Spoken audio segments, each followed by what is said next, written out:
Hallelujah, good morning.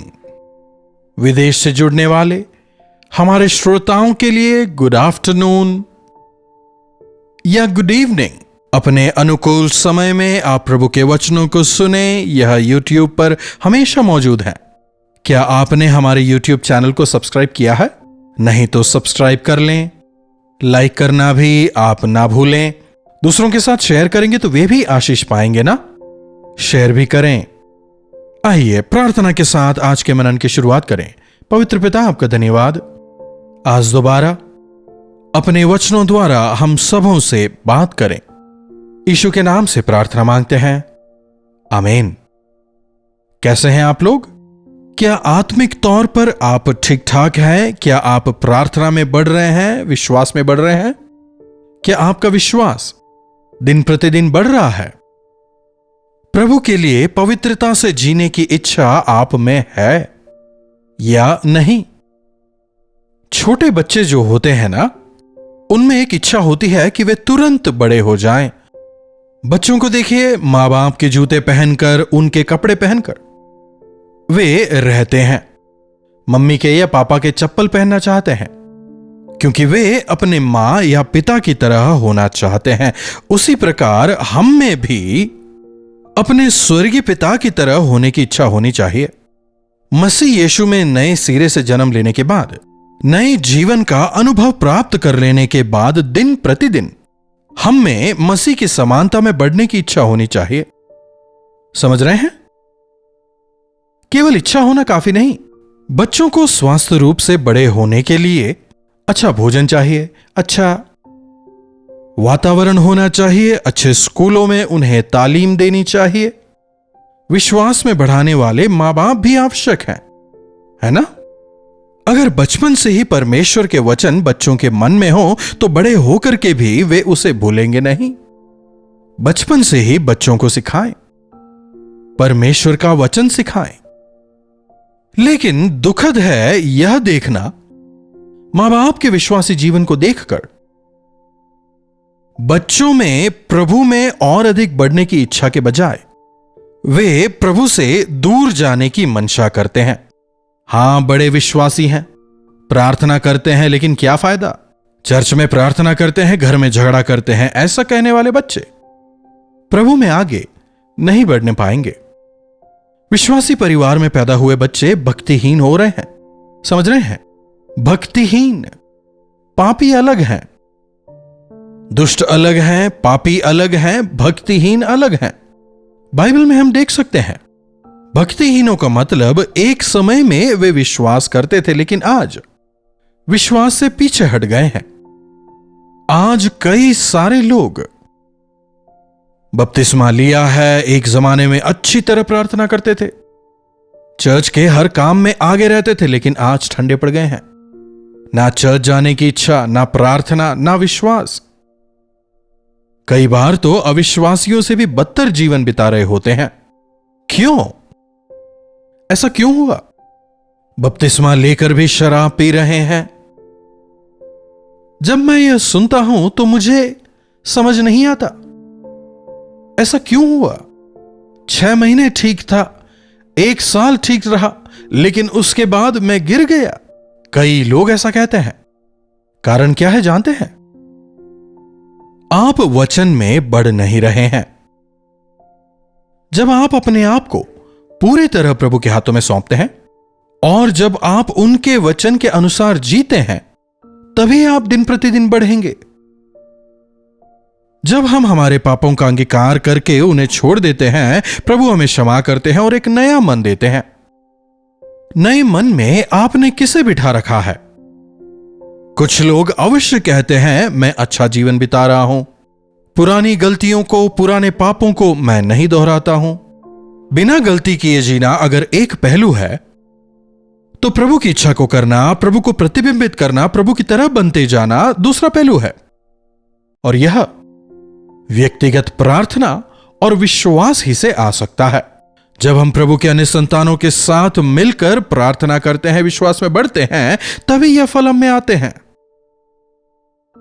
प्रभु के हमारे हृदय को नया करने के बाद अगर हम उसे खाली रखें तो देखिए क्या होता है।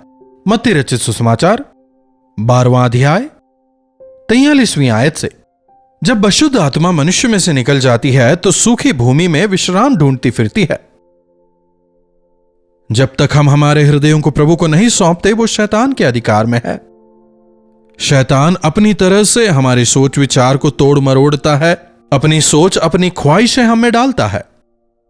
लेकिन जब हम मसीह के लहू में धोए जाते हैं, जब हमारे पापों का अंगीकार करके छोड़ देते हैं, हमारा मन शैतान के अधिकार से छूट जाता है।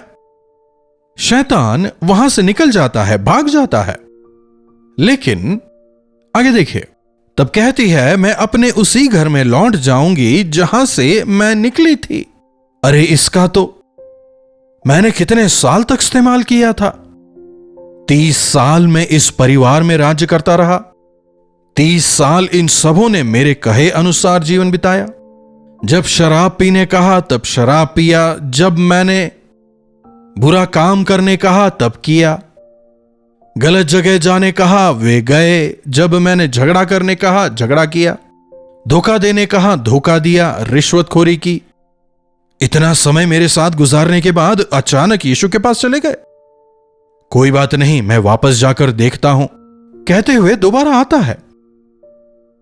एक बार उद्धार पा लेने के बाद अब शैतान मेरे सामने नहीं आएगा सोचकर लापरवाह ना हो जाए।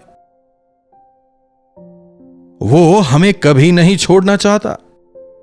प्रभु के चुने हुओं को वो बहुत पसंद करता है। उन्हें बर्बाद करके प्रभु के नाम को शर्मिंदा करना ही उसका उद्देश्य है। वो आकर देखता है और लौटकर उसे सूना और झाड़ा और बुहारा और सजा सजाया पाती है। मैं तो घर गंदा छोड़कर आई थी हर तरफ कचरा बिखेर कर आई थी। बुरी आदतों से, झगड़ों से, जलन और द्वेष से, बुरे कार्यों से भरा हुआ छोड़कर आई थी। अब जाकर देखती हूं कि वो घर कैसा है। आकर जब वो देखती है, घर को सूना पड़ा देखती है, घर को साफ सुथरा देखती है, एकदम सजा सजाया, सब कुछ व्यवस्थित है। अब वहां प्रेम है, धार्मिकता है, वहां पर शांति है, समाधान है। वहां कोई नहीं है। यीशु मसीह अगर वहां होते तो वो पैर नहीं रख सकता।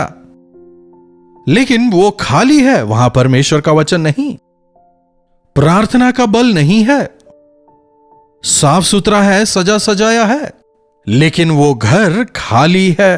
तो वो क्या करती है? जाकर अपने से भी बुरे 7 दुष्ट आत्माओं को अपने साथ लाती है।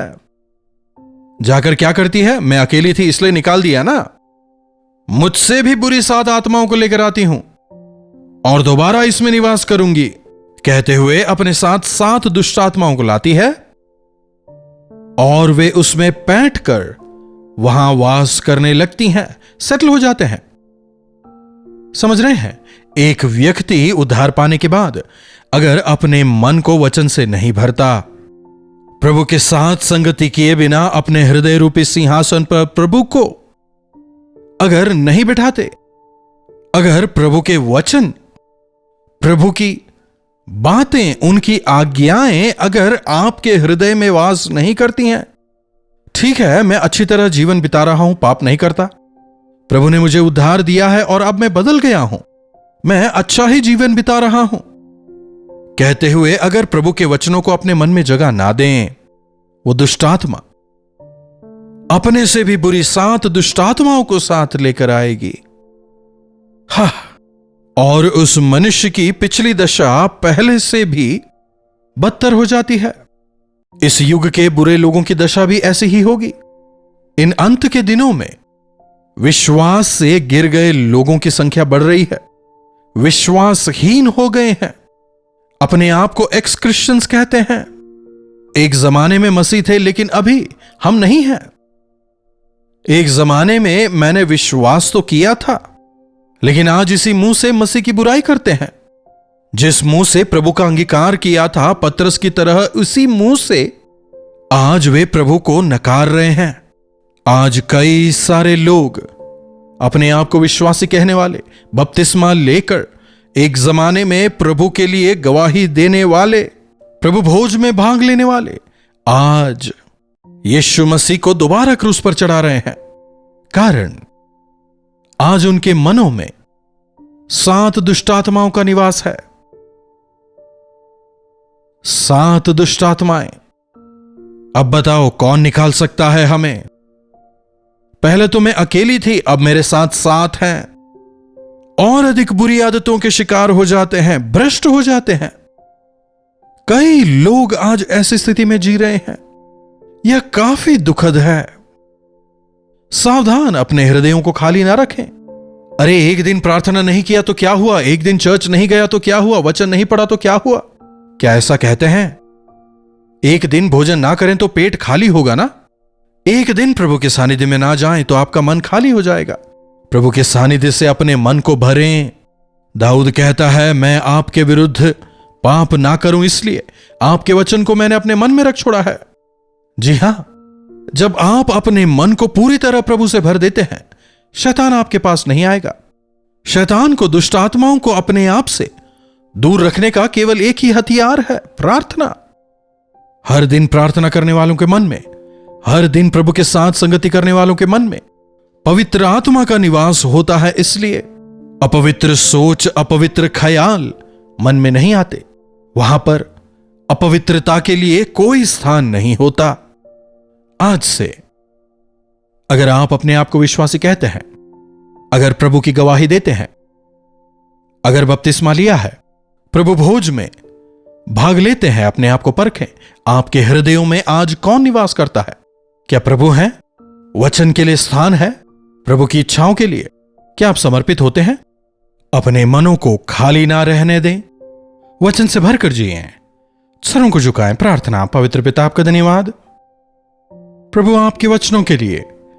एक बार फिर से हम आपके शुक्रगुजार हैं प्रभु। जिस प्रकार हमने आज सुना, हमारी मदद करें कि हम हमारे मनों को कभी भी खाली ना छोड़ें, बल्कि उसे हमेशा आपसे, आपके वचन से, आपके सानिध्य से, प्रार्थना से भरे रखें। प्रभु आज वचन को सुनने वालों में कोई भी ऐसा है जो एक जमाने में अच्छे विश्वासी थे, आपके गवाह थे, लेकिन आज वो पीछे मुड़ चुके हैं, ऐसे तमाम लोगों के लिए प्रार्थना करते हैं। प्रभु मदद करें कि वे दोबारा से, एक बार फिर से आपके पास आकर, आपसे एक नया मन पाकर, एक नया जीवन पाकर, दोबारा अपने मनों को आपके वचन से, आपके सानिध्य से, पवित्र आत्मा से भरकर आपको महिमित करते हुए जीवन बिताने का अनुग्रह प्रदान करें। प्रभु आपके साथ संगति करने को हम कभी भी हल्के में ना लें, बल्कि आपको हमेशा जीवन में प्रथम स्थान देते हुए लगातार आप में बढ़ने का अनुग्रह दें। यीशु के नाम से प्रार्थना मांगते हैं, आमीन। अब हमारे पिता परमेश्वर का प्रेम, प्रभु यीशु मसीह का अनुग्रह, पवित्र आत्मा की संगति और सहभागिता हमें से प्रत्येक के साथ आज, कल और सर्वदा बनी रहे, आमीन। प्रभु की महिमा हो। अपने प्रार्थना विषयों को आप 9884907779 पर व्हाट्सएप, वॉइस मैसेज या फिर टेक्स्ट के जरिए भेज सकते हैं। अगर आप चाहें तो कॉल करके भी आप बात कर सकते हैं। हम आपसे सुनना चाहेंगे, आपके लिए प्रार्थना करेंगे। प्रभु अवश्य चमत्कार करेंगे। इन्हीं वचनों के साथ आज मैं आपसे विदा लेता हूं। प्रभु आप सबों को आशीष दें।